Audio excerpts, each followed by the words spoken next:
આપણે જોઈએ છીએ કે ગુજરાતમાં છેલ્લા 4 દિવસથી ધોધમાર વરસાદ પડી રહ્યો છે અને સાર્વત્રિક વરસાદ હોય તેવા પણ ઘણા બધા દ્રશ્યો આપણી સામે આવ્યા છે. અમદાવાદની વાત કરીએ, સાઉથ ગુજરાતની વાત કરીએ, કચ્છની વાત કરીએ, મોરબીની વાત કરીએ કે પછી ઉત્તર ગુજરાતની વાત કરીએ, તમામ જગ્યાએ વરસાદે માઝા મૂકી હોય એ રીતે લગાતાર વરસાદ પડી રહ્યો છે.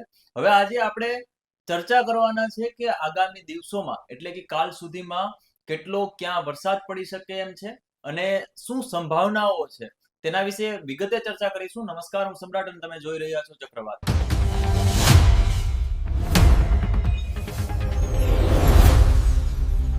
આપણે વિન્ડીના માધ્યમથી જોશું કે ખરેખર વરસાદ આગામી સમયમાં ક્યાં પડી શકે એમ છે, એવી સંભાવનાઓ ક્યાં છે. અને અત્યારે જે તમે મેપ આ જોઈ રહ્યા છો, આ મેપમાં અત્યારે 2 વાગ્યાનો સમય છે અને 2 વાગ્યામાં અત્યારે આપણે વાત કરીએ કે મોરબી છે, કચ્છનો અડધો ભાગ છે જ્યાં અતિ ભારે વરસાદની સંભાવનાઓ વિન્ડીમાં બતાવવામાં આવી છે. આ સાથે નલિયા છે કે આ ભુજ છે, આ તમામ જગ્યાએ વરસાદની સંભાવનાઓ જોવા મળી રહી છે. આ ઉપરાંત રાજકોટ છે, ભાવનગર છે, મહુવા છે, આ તમામ જગ્યાએ વરસાદની સંભાવનાઓ છે અને ભારે વરસાદની સંભાવનાઓ છે. આ સાથે સાથે અમદાવાદમાં પણ અમુક વિસ્તારોમાં ભારે વરસાદની સંભાવનાઓ દર્શાવવામાં આવી છે. આપણે વાત કરીએ વડોદરાની, તો વડોદરામાં પણ ભારેથી અતિ ભારે વરસાદની સંભાવનાઓ જોવા મળી રહી છે. આ જે રીતે વિન્ડીએ જે દ્રશ્યો બતાવેલા છે, આ વડોદરાનો વિસ્તાર છે અને વડોદરા, ભરૂચ છે, ખંભાત છે, આ તમામ જગ્યાએ ભારેથી અતિ ભારે વરસાદની સંભાવનાઓ વિન્ડીમાં દર્શાવવામાં આવી છે અત્યારે 2 વાગ્યાના સમયમાં. હવે વાત કરીએ 4 વાગ્યે કે 4 વાગ્યે કઈ જગ્યાએ વરસાદ પડી શકે એમ છે. તો આ જે કચ્છનો ભાગ છે, આખા નડાબેટથી લઈને રાપર છે, ભચાઉ છે, ગાંધીધામ છે, નલિયા છે, મોરબી છે, સૌરાષ્ટ્રમાં રાજકોટ છે, બોટાદ, પાલીતાણા, અમરેલીનો ભાગ છે, ભાવનગર છે, ધોલેરા એટલે બોટાદનો ભાગ છે. આ તમામ જગ્યાએ સુરેન્દ્રનગર, વિરમગામ, ગાંધીનગર, અમદાવાદ, મહેસાણા, ઈડરની વાત કરીએ, ઉત્તર ગુજરાતમાં વાત કરીએ તો બનાસકાંઠા છે, સાબરકાંઠા છે, તમામ જગ્યાએ ભારે વરસાદ પડી શકે એવી સંભાવનાઓ છે. આ ઉપરાંત આપણે મધ્ય ગુજરાતની વાત કરીએ તો નડિયાદ છે, વડોદરા છે, ભરૂચ છે, આ તમામ જગ્યાએ ભારે વરસાદની સંભાવનાઓ છે. આ સાથે સુરતમાં પણ ક્યાંક ને ક્યાંક છૂટાછવાયા વરસાદ પડી શકે એવી સંભાવનાઓ છે. નવસારી, વલસાડમાં તો અત્યારે વરસાદી માહોલ જામ્યો જ છે. આ સાથે અત્યારે જે 4 વાગ્યાની વાત કરીએ તો 4 વાગ્યામાં આજે વિસ્તારો છે અહીંયા વરસાદ પડવાની સંભાવનાઓ છે, ભારેથી અતિ ભારે વરસાદની.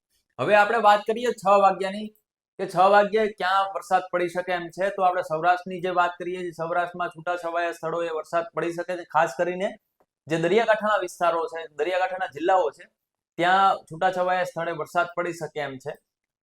પાલીતાણાની વાત કરીએ તો ત્યાં ભારે વરસાદની સંભાવનાઓ છે.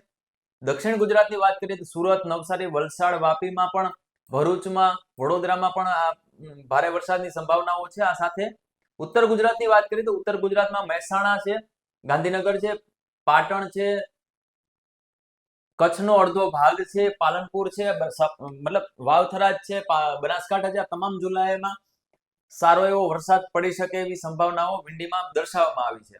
હવે આપણે વાત કરીએ આ 6 વાગ્યાનો, જે આજે 6 વાગ્યાનો સમય છે ત્યારે તે સમયની વાત છે. હવે આપણે 8 વાગ્યાના સમયમાં જઈશું કે 8 વાગે કઈ જગ્યાએ વરસાદ પડી શકે એમ છે. તો સુરેન્દ્રનગરમાં ખાસ કરીને વરસાદની સાંજે સંભાવનાઓ છે 8 વાગ્યાની. મહેસાણાની છે, પણ ગાંધીનગરની છે, અમદાવાદ છે.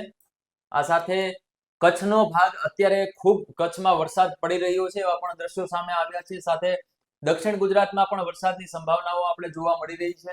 ઉત્તર ગુજરાતમાં ખાસ કરીને વાત કરીએ કે સાંજ સુધીમાં ઉત્તર ગુજરાતમાં તમામ જે જિલ્લાઓ છે, વાવથરા, બનાસકાંઠા, સાબરકાંઠા, આ તમામ જિલ્લાઓમાં ભારેથી અતિ ભારે વરસાદ પડી શકે એવી સંભાવનાઓ છે. આ વાત કરીએ કે ગાંધીનગરની કે અમદાવાદની, તો અમદાવાદમાં પણ ભારે વરસાદની સંભાવનાઓ વિન્ડીના માધ્યમથી દર્શાવવામાં આવી છે. હવે આપણે વાત કરીશું 10 વાગ્યાની. 10 વાગ્યામાં વાત કરીએ તો સુરેન્દ્રનગરમાં વિરમગામ છે, ધાંગધ્રા છે, અમદાવાદ, ગાંધીનગર, કચ્છના ભાગમાં પણ ખૂબ વરસાદ પડી શકે એવી સંભાવનાઓ છે. થરાદ છે, વાવથરાદ છે, પાલનપુર છે, પાટણ છે, મહેસાણા છે. આ જે દ્રશ્યો તમે જોઈ રહ્યા છો મેપના માધ્યમથી, એ મેપના માધ્યમથી આ 10 વાગ્યાના સમયમાં આટલી જગ્યાએ વરસાદ પડે એવી સંભાવનાઓ દર્શાવવામાં આવી છે. આ સાથે સૌરાષ્ટ્રની વાત કરીએ તો સૌરાષ્ટ્રમાં બોટાદ છે, અમરેલી છે, પાલીતાણા છે, આ તમામ જગ્યાએ છૂટાછવાયા સ્થળોએ ભારે વરસાદની સંભાવનાઓ દર્શાવવામાં આવી છે.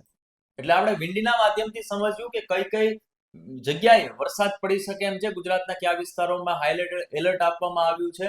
આ સાથે જે ખાસ કરીને કચ્છનો ભાગ છે, મોરબીનો ભાગ છે, ઉત્તર ગુજરાતનો ભાગ છે, એમાં ખાસ કરીને બનાસકાંઠા, થરાદ જિલ્લો છે, સાબરકાંઠા છે, અહીંયા ભારેથી અતિ ભારે વરસાદની સંભાવનાઓ દર્શાવવામાં આવી છે વિંડીના માધ્યમથી. હવે અમદાવાદની વાત કરીએ તો અમદાવાદ માટે પણ 2 દિવસમાં રેડ એલર્ટ આપવામાં આવ્યું છે. અમદાવાદમાં પણ ભારેથી અતિ ભારે વરસાદ પડી શકે એવી સંભાવનાઓ છે. ગાંધીનગરમાં પણ આ જ પરિસ્થિતિ છે, મહેસાણામાં પણ આ જ પરિસ્થિતિ છે અને પાટણમાં પણ આ જ પરિસ્થિતિ છે. હવે જે રીતે આપણે વિંડીના માધ્યમથી સમજ્યું એ પ્રમાણે તમારા વિસ્તારમાં કેટલો વરસાદ છે કોમેન્ટ બોક્સમાં ચોક્કસથી જણાવજો. વિડીયો પસંદ આવ્યો હોય તો લાઈક, શેર અને અમારી ચેનલને સબસ્ક્રાઇબ કરવાનું ભૂલતા નહીં. નમસ્કાર.